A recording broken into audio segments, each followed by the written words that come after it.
పరమునకు చేర్చుకొనబడి దినములు పరిపూర్ణమగుచున్నప్పుడు ఆయన యెరూషలేమునకు వెళ్ళుటకు మనస్సు స్థిరపరుచుకొని తనకంటే ముందుగా దూతలను పంపెను.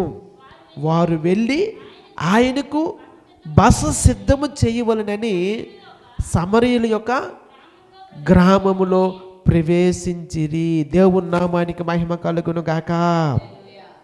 ఆయన పరమునకు వెళ్ళవలసినటువంటి ఆ దినములు ఆసన్నమైనప్పుడు ఆయన తన పరిచర్యను ముగించుకొని యెరూషలేములోనికి వెళ్ళటానికి స్థిర మనస్సు చేసుకున్నట్లుగా దేవుని వాక్యములో మనం చదువుతూ ఉన్నాం.